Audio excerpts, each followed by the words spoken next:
with the Secretary of State's office. All right, welcome back, everyone, to Senate Education. I was just saying that it is a unique honor and privilege to have our Deputy Secretary of State with us. And we have asked you to come in to talk a little bit about the State Board of Education. There is a bill, S203, an act relating to the appointment of the State Board of Education that we've taken some testimony on from the administration. I think we may have heard from a couple of other people. And I know you and I saw each other in the hall, and I think you and Senator Felix saw each other in the hall. I just want to get the Secretary of State's office has any thoughts or comments on the bill itself. So with that, Ms. Hibbert, the floor is yours. Thank you so much. For the record, I'm Lauren Hibbert, Deputy Secretary of State.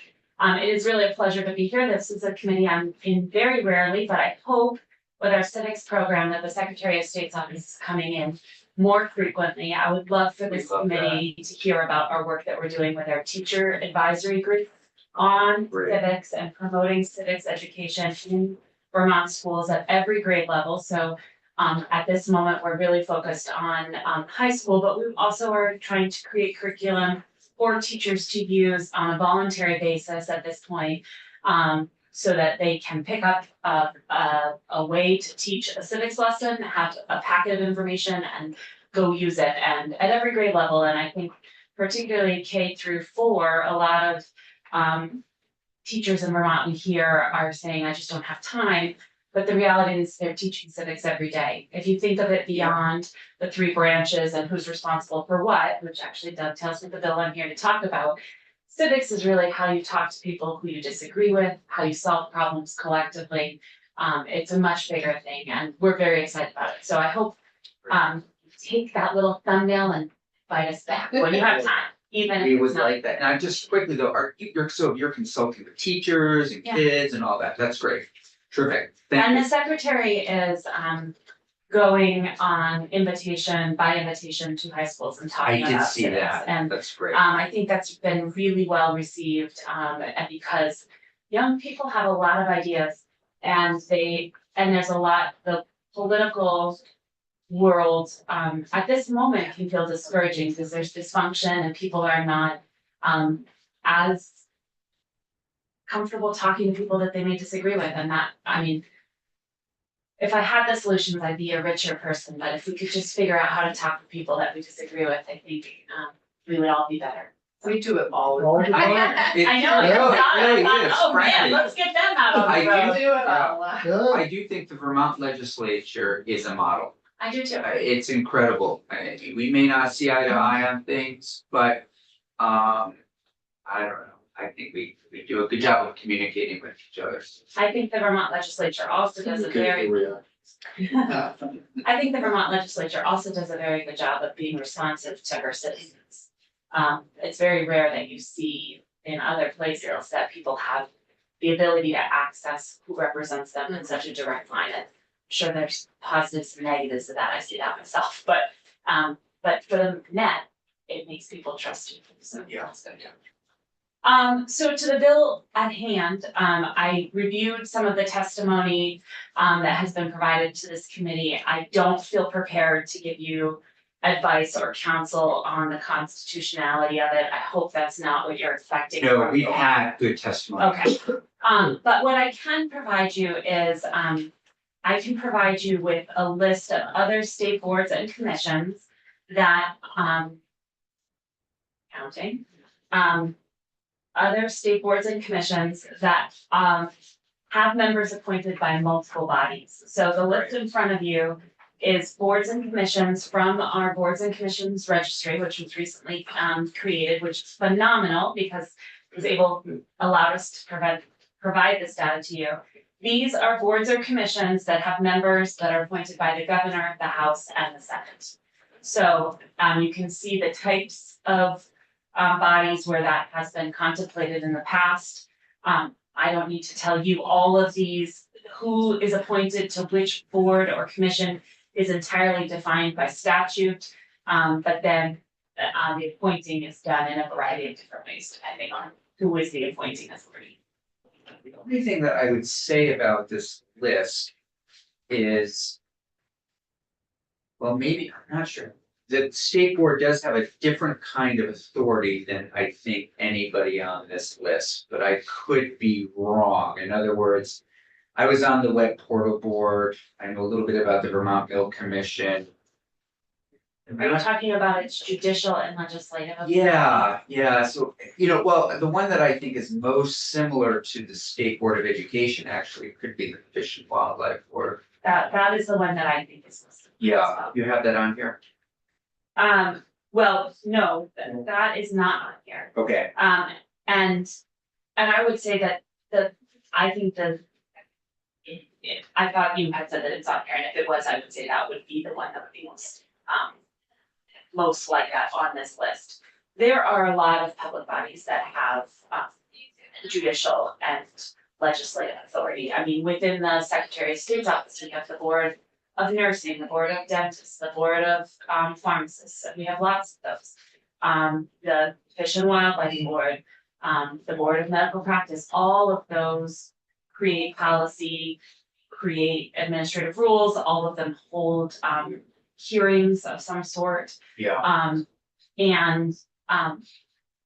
I believe that all of them are appointed by the governor, because they're not on this list.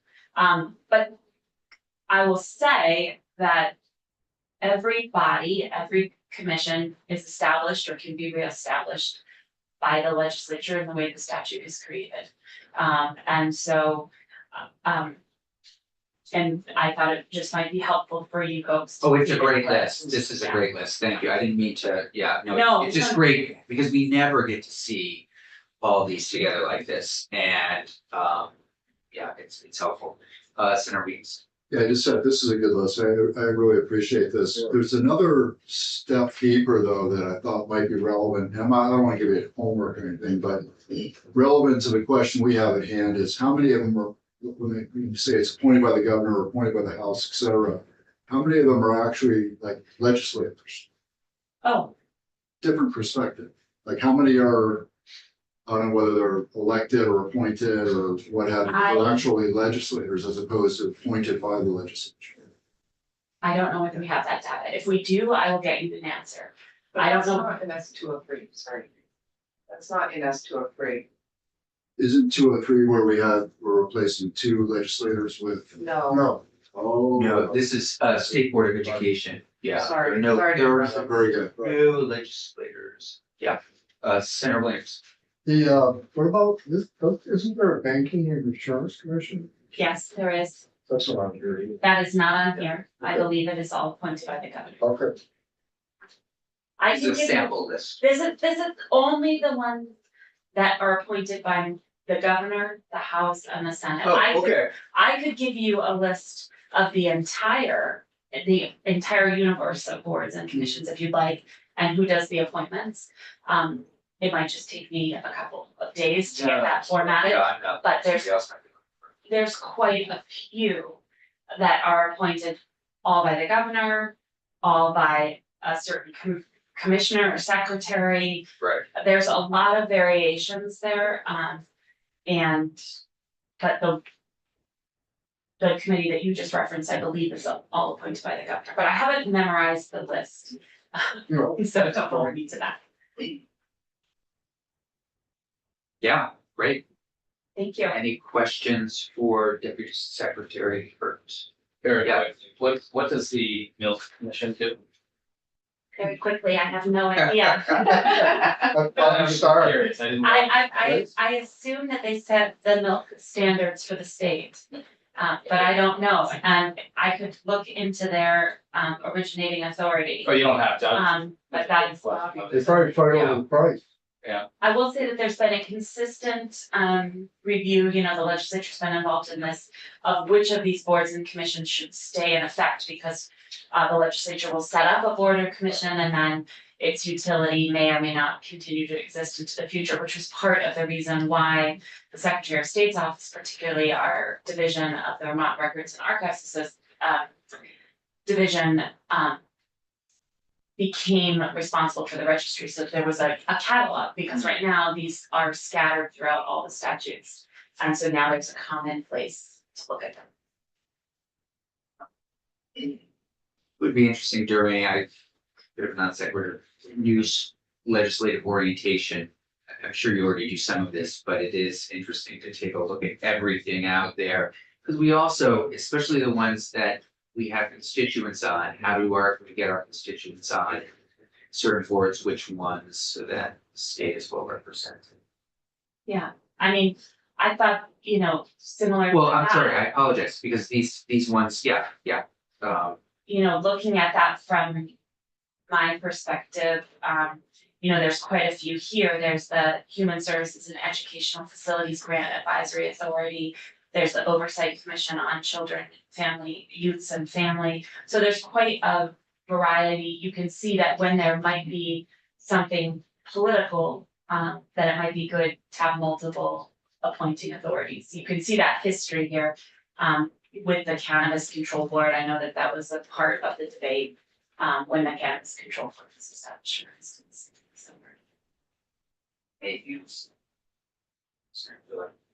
No, I just really appreciate your work.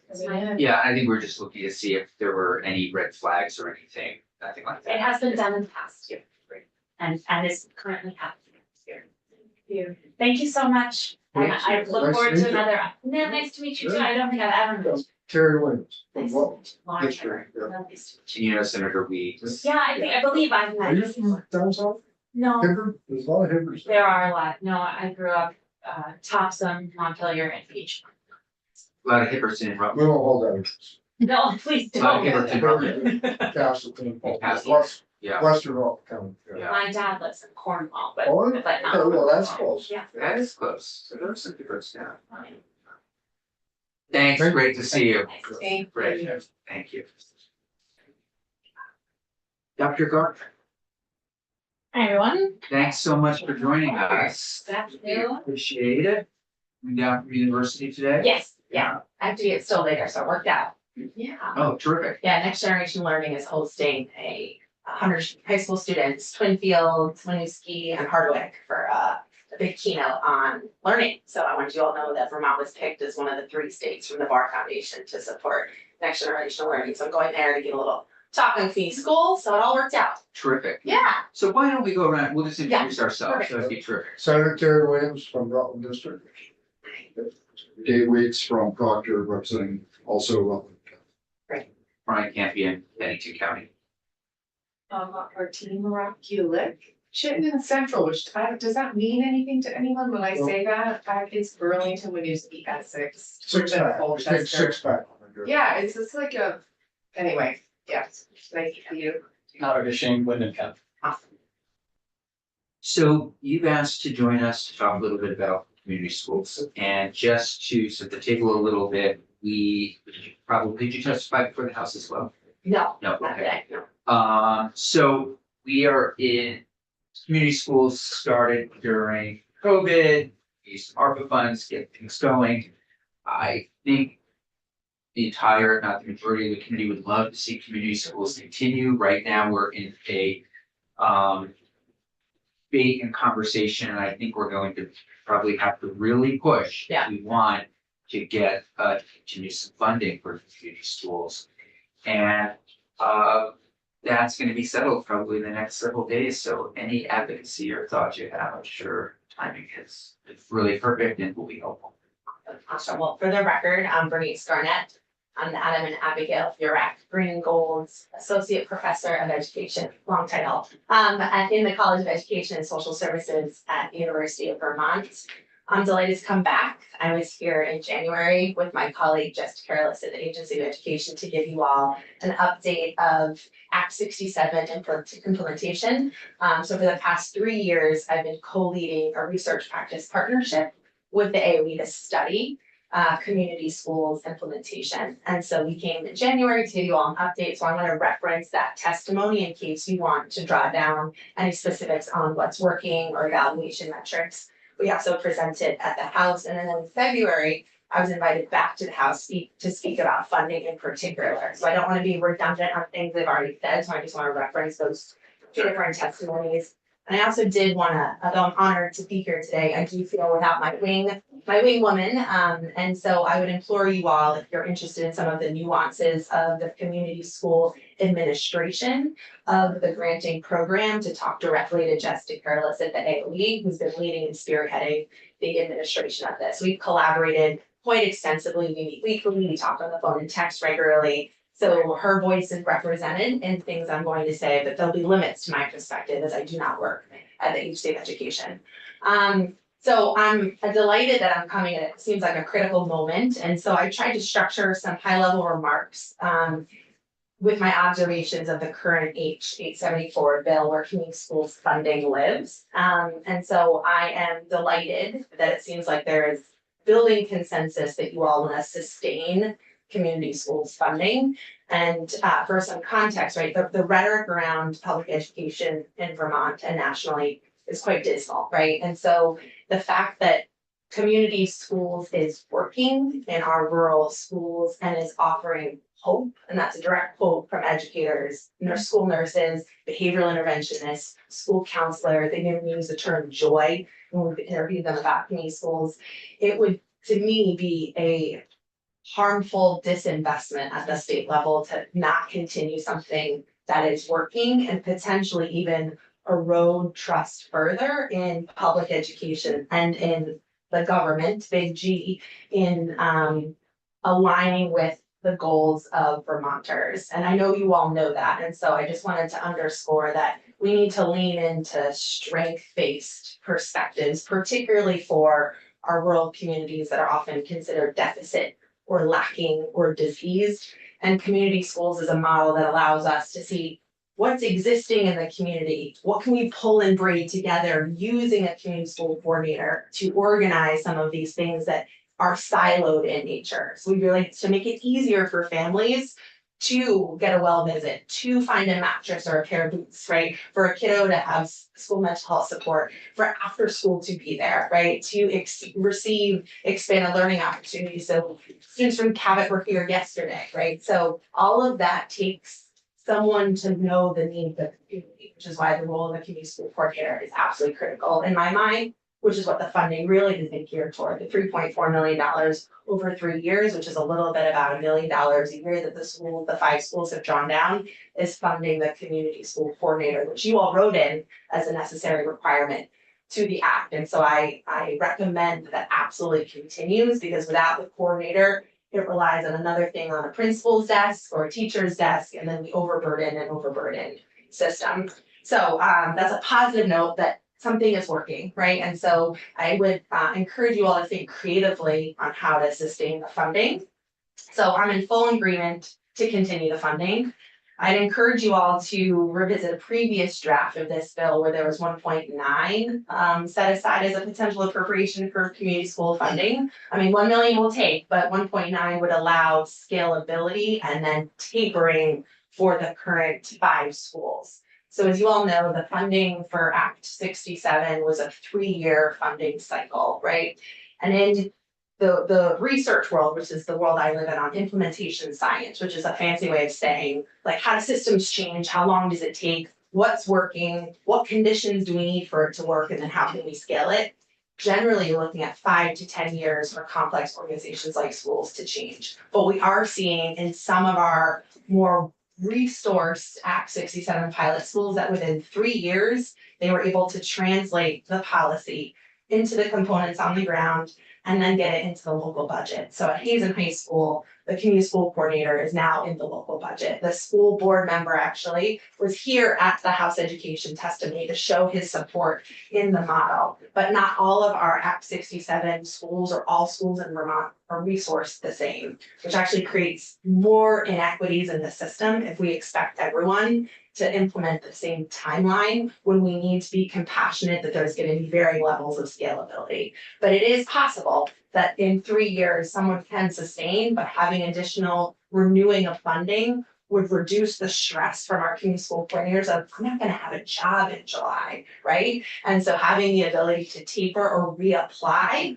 with specific knowing that this is for 1 more year, and New Mexico has done that, the 21C model is like that. And so I think that that would be incredibly helpful and necessary for some of our more under-resourced schools to continue to taper the community schools federal funding. Jimmy, that's right. Just a question. Yeah.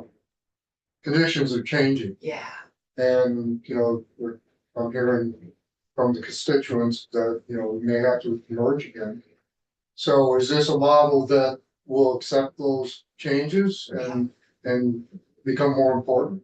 That's an excellent question. And across our 5 Act 67 awarded community schools, North Country, actually, the community school coordinator sits at the district level. So Sam Stevens, who's been in here to testify at the Senate and the House, she oversees community school implementation across 12 sites in North Country. So ideally, the community school coordinator sits at the school level, but because of the size and geographic nature of Vermont, we've seen it the coordinator be able to be successful at a local level, but also at a district level. So I am optimistic that if mergers are forecasted for the future, that the community school model will actually be incredibly important to allow, and White River actually is an example of a district that was merged in Act 46, and that the community school framework allowed for co-fertilization of extracurricular opportunities. So there was a common sense of identity that's sometimes lost when you're forced to become a new school or adopt someone else's mascot or something. I was gonna ask, Yeah. I'm not sure if you will be able to answer this. but Yeah. What does a coordinator's day look like? Yeah. It really helped me as I'm advocating for this to have Yeah. a sense of, and I'm sure it's different at the district level and the school level, At the but. school level. Yes, that's a great question and something that we are going to be presenting on in Atlanta in a couple weeks at the National Community Schools Conference with Jess and our AOE colleagues, because that was one thing that we were at the national level, there are models, right? But the 5 pillars of community schools in Vermont is unique in the sense that we added, as you all know, safe, equitable, and inclusive learning environments is a 5th, which I'm just so proud of my home state, well, currently home state, Jersey originally. But home state of adding equity in, because if it's not in, it's NAPHOC, right? So the community school coordinator, generally the first year is doing sort of the needs asset mapping of understanding what are we doing across the pillars and where the holes are and where do I need to increase partnerships. So doing a lot of partnership development with community-based organizations. So for example, at White River, transportation to after school is an issue. So Mary Snell, who's the community school coordinator, made a new partnership with the local bus company, and now 40% of the kids in the after school taking the transit, White River Valley Transit to after school, right? So that's one example. Many of the community school coordinators are leading specific programming, like restorative practices engagement for disengaged youth, or leading wellness Fridays at Hazen High School to increase staff wellness as well.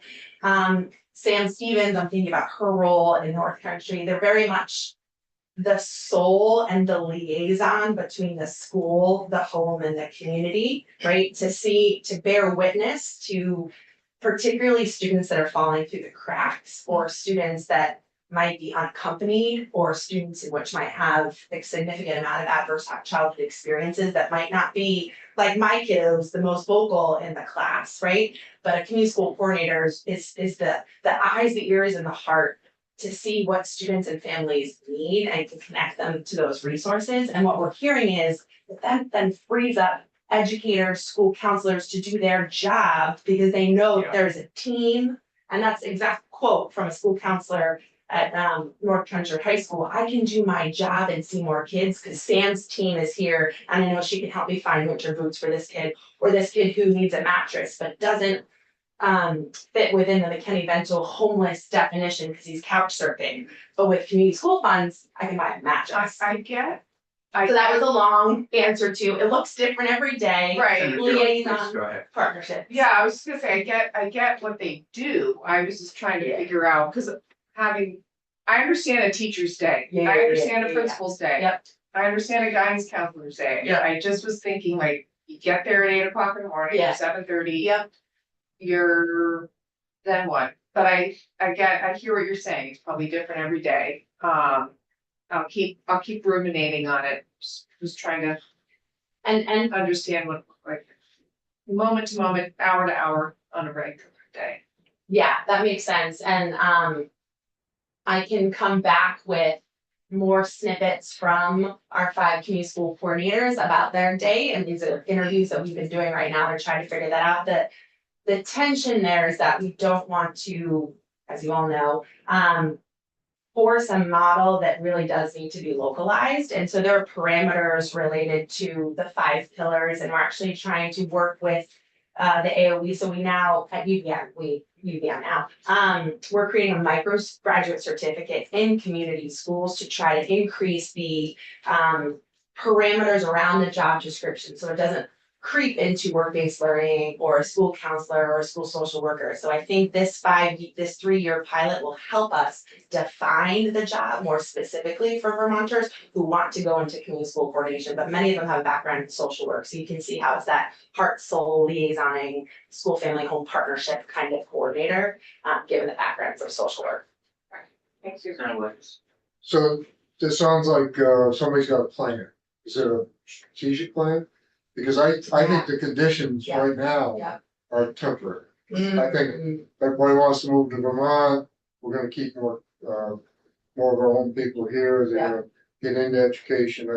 I can see eventually that changing. Yeah. So is that, those are all assumptions that can be made out at some point. Do you have a strategic plan for this? A strategic plan for community schools in Vermont. So I can speak to that as as someone working at an Institute of Higher Education at the University of Vermont. And so as you're all aware, there's a lot of national excitement about what's happening in Vermont on many facets, but certainly in the small circle I run in related to community schools, because Vermont was one of 3 states to draw down COVID federal relief dollars to statewide investment in community schools. So everyone wants to know what's happening with Vermont when the money runs out. And so I've been able to leverage additional funding coming to UVM to support the infrastructure for a university to play a larger role in community school implementation, evaluation, and sustainability.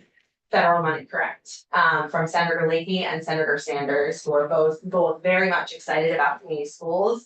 And I, as someone who works at UVM and went through an undergraduate program in which my service learning courses were baked into a university assisted community school structure, where I taught the aerobics class at West Philly High School from 5 to 7 on Wednesdays. So what that does is it removes the school needing to write the grants to hire the people to do the stuff, because you always have students and you always have faculty at institutes of higher ed. So why not plug and be more streamlined and efficient and mutually beneficial across organizational context? So my long-term strategic plan is to keep the momentum going of the partnership between UVM and the AOE. That's really unique to have a university and SEA supporting schools through research and practice and garnering additional funds. But here's the catch. My strategic plan is completely hinged on Vermont statewide investment in community schools, because this will only work if we're researching things that are happening. If community schools dies, then our structure sort of dies, right? And so I've been able to leverage and advocate for federal funding to come to UVM, knowing that the community school model is hopefully here to stay. For me, it's so baked into existing educational policies in Vermont, it's just a container to bring them together. It's not new, it's just a way to conceptualize the ethos of Vermont public education in a way that multiple disciplines can see themselves in. School health educator, a PE teacher, a nurse, a classroom educator, a superintendent, a principal. So we don't silo each other's effort. Sounds like you're writing the plan. Writing a plan and yes, and trying to continue to institutionalize a commitment to community schools on the university side, because I think that will help sustain local implementation. Thank you. Any other questions? Please, Senator Weaver. Well, I just want to make sure. Yeah. Because you had quite a bit of testimony. Yes. Any other questions? There's a lot here. We have until about 4:30. Yeah, So yeah. I think highlights. I Highlight. mean, we always go through Great, things. yeah. It's very comprehensive. Yes, and I talk fast and talk a lot. So a couple of perhaps. I think frankly, if I Yeah. may, the very last page Yeah. is the key. Yes, I try So- to save the good stuff. Well, the- second one. The second line page, excuse me, the reduction in absenteeism. Yeah. All that kind of Yeah. thing. And- Because we have written to appropriations that we would like this to continue. Yeah. Yeah. And this is the kind of evidence that is helpful. Yes. Supporting that request. Right, and community schools is an investment in prevention. Mhm. Right, and in my mind, it is a tool to mitigate, reduce, and prevent some of the social ills of Vermont and nationally, right? Chronic absenteeism, student mental health, educator well-being, retention, community resiliency, and workforce development, and so we have pockets of seeing this change at a local level. For example, at Hazen High School, they have 100% staff retention, 50% reduction in chronic absenteeism in the 9th grade. Staff asking for funds to have a holiday party because they wanted to hang out with each other, right?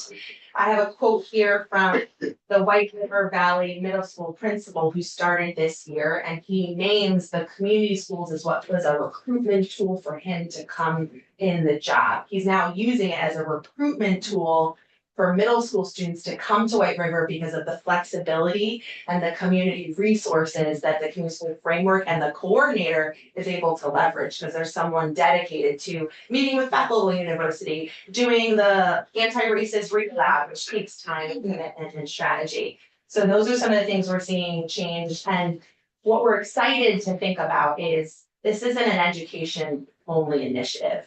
Oftentimes education is decoupled from public health, medicine, agricultural, workforce development, but community schools is not just for educators and students, it's for the community and sustains the community. And so those outcomes are going to take longer to get to, which is why I want to temper our excitement to that, but that's really the strategic plan long term. And so I have lots of ideas about ways that community school funding shouldn't sit just on education committees alone. But there are other opportunities, I think, for us to be creative, inter-committee, interagency, to think about opiate settlement dollars, ag dollars, farm to school dollars, Sure. school-based mental health dollars, and I know you're all thinking of that, and Cannabis talk. yes, and so community schools is the holder in which you all can see each other potentially in ways that is hard to do if we think about schools as just schools. Simply. Some might think that, this is competing with public schools as they are now. Hmm. And then you could think of it as a, more public schools morphing into community schools. So what do you think? I actually think that in the schools in Vermont that I hang out, research in, and parent my children in, have the ethos of community schools. Because really, the definition of community schools is a hub of resources to support families, students, educators, and communities. And it's the legacy of John Dewey. It's the legacy of free and appropriate education for all Vermont students with equity centered. So I actually see it as the value that operationalizes what we try to do in ways that just puts some articulation to the value statement. So I think public education in Vermont equals community schools. Yeah, thanks, sir. So, the 1 million, Yep. originally 1.9 million. Yep. In addition, besides the 5 community. Yep. School coordinators. Yes. Well, how are the funds used? What other big ticket items or major movers are Yeah, associated? yeah. So telehealth equipment was another big ticket item. Paying for community partners to offer after school or stipends for community partners to do farm to school, build infrastructures, but then generally it's the personnel of the coordinator that is the sustained, and that's true for any organization. Personnel is generally where most of the funds are going. But I would say it's the wraparound services, additional supplies, basic needs for students, but the coordinator is the biggest. Okay, that's fair. Yeah, please. Sounds like the community nursing program you talked about. Yeah. It's, yeah, That's helpful work. Vermontopia, What is it? Vermontopia, Oh, that was. yeah. Yeah. Well, Be tough. no, this is ideal. Yeah, You start to see everything in community schools, Yeah. which is a bias I know I have, but I'm like, everything's community schools. And then, you know, there is some pitfalls to that as well, for sure. And support system. Yeah. So you mentioned 3 states. Yeah. Doing a program. Yeah. But program was potentially available for all 50 states, and 3 took it, is that it? So that you all probably know this better than I do. They were unrestricted federal funds. And so it was, it's, which speaks to someone, some heart, some groups, multiple groups, realizing that we have the ability to use federal funds in ways that we've never done before. Let's use it to support community schools. So it was California, Texas, and Vermont, and I know California's a completely different scale, but they've now invested $4 billion as a state to community schools. So to continue the seed that was sprung from COVID federal release dollars. Kind of like the BOCES. I mean, it's, Yes, I was thinking. sounds like that, everything Yeah. is evolving Yeah, towards. Yeah. yeah, it's a great point, yeah. And I'm happy to Yeah, deliver more information specifically on the role of the community school coordinator, you know, on a 7:30 to 3:30 kind of schedule, I mean, just to shape it out. I get it. No, I it's helpful. just, was curious. Yep. Very quickly, Yeah. at a later time, would you Yeah. be able to email us some more data points Oh, on the yeah. success of all the different schools and, Definitely. you know, just so that when I'm talking to constituents, I have a few who are interested in community schools, and it's good to be able to talk about this evolving model, but also have the evidence to show why it's successful and. Yeah. Yeah. Thank you. yeah, and along those lines, I mean, I gotta say the Hazen stuff is the most Yeah. compelling. Yeah. The other, I feel like, but you know, Yeah. that's the stuff that And that's we the, could share with our colleagues and say, gosh, if this is happening, so, yeah. Could be a, Vermont brand Mhm. that you're playing. I totally, think it's important that everything gets written down and Yeah. is shared. Yeah. So people know what you're doing, because I think it's a good thing. yeah, I mean, I was just on a call yesterday with Duke, Penn, UCLA, Binghamton, they all wanna know what's happening. So I'm trying to leverage this moment where their eyes on Vermont and community schools to increase national and get more federal funding. We And want that's what I can do as a museum researcher, that's my job, right? So, Keep up the good work. yeah, thank you, well, Thank you. thank you all for supporting it, and I'm Thank happy you. to answer more questions, so thanks for having me. We can't get you any money. Yeah, I know, well, I can talk. We're gonna try. We're not We're money gonna company. try. Don't bust it off. I know, William. You're it. I was like, you nailed it. And if we could email Senator Sheen, that would be Yes. great, Yeah. yeah. Great, and I can find your emails probably on the. Yeah. Great, well, have a great afternoon. Thank you Thank too, all right. Thanks, everybody, I think we're good. Yeah, wait, can I say one thing before we go off or did you Yeah. already go off? Oh, yeah, sorry, no, we're fine. So can we, what is the plan for my little S203? Is there a plan for it? We'd have to go into miscellaneous then, Okay, and that will be the last bill that we do. okay. Yeah. And that will happen hopefully. We'll definitely take a vote, I don't know if you have Okay. 3 votes, All right. let's see.